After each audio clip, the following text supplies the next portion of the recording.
नमस्कार, मी पंजाब तक राज्यातल्या सर्व शेतकऱ्यांना सांगू इच्छितो की आणखी 28, 29, 30 तारखेपर्यंत राज्यात भाग बदलत जोराचा पाऊस पडणार आहे, मुसळधार पडणार आहे म्हणून हा अंदाज लक्षात येतात। पण राज्यातल्या सर्व शेतकऱ्यांना सांगू इच्छितो की तुमच्यासाठी आनंदाची बातमी 1 जून पासून ते 6 जून पर्यंत राज्यात सूर्यदर्शन घडणार आहे म्हणून हा अंदाज लक्षात येतात। राज्यातल्या सर्व शेतकऱ्याला सांगू इच्छितो की तुम्ही काय करा, 6 तारखेपर्यंत 6 जून पर्यंत शेतीचे कामं आटपून घ्या, कारण की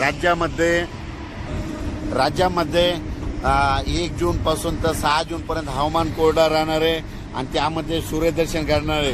तुम्ही शेतीचे कामे करा, कारण की राज्यामध्ये 7 जून नंतर परत थोडा पाऊस वाढण्यास सुरुवात होणार आहे म्हणून हा अंदाज लक्षात येतो।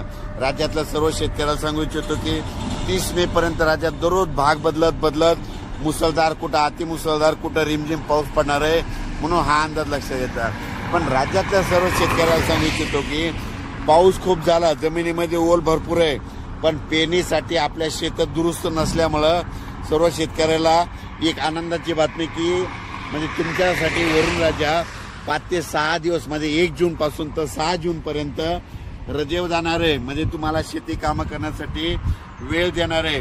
तुम्ही त्या 6 जून पर्यंत शेतीचे कामे करून घ्या, कारण की राज्यात 7 जून नंतर दररोज पाऊस वाढण्यास सुरुवात होणार आहे। म्हणजे 7 जून नंतर 7ला थोडा वाढणार आहे, 8ला परत वाढत जाणार आहे, 9ला परत वाढत जाणार आहे, म्हणजे असा पाऊस वाढत जाणार आहे म्हणून हा अंदाज लक्षात येतात। राज्यातल्या सर्व शेतकऱ्यांना परत सांगतो की हा पाऊस 30 मे पर्यंत दररोज पूर्व विदर्भ, पश्चिम विदर्भ, दक्षिण महाराष्ट्र, उत्तर महाराष्ट्र, कोकण पट्टी, खानदेश, मराठवाडा या भागात पडणारच आहे।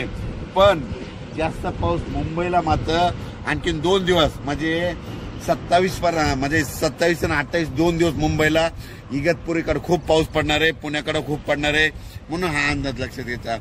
पण राज्यात मात्र 1 जून पासून ते 6 जून पर्यंत सूर्यदर्शन घडणार आहे, शेतकऱ्याला कामं करण्यासाठी वेळ देणार आहे म्हणून शेतकऱ्यांनी 6 जून पर्यंत तुम्ही तुमचे कामं करून घ्या। 7 तारखेपासून राज्यात परत पावसाला थोडी वाढण्यास सुरुवात होणार आहे म्हणून हा अंदाज लक्षात घ्यायचा। जमिनीमध्ये ओल भरपूर आहे म्हणून तुम्ही तुमचा पेरणीचा निर्णय स्वतः घ्यावा। अचानक वातावरणात बदल झाला तर लगेच एक उद्या मेसेज येणार आहे। धन्यवाद।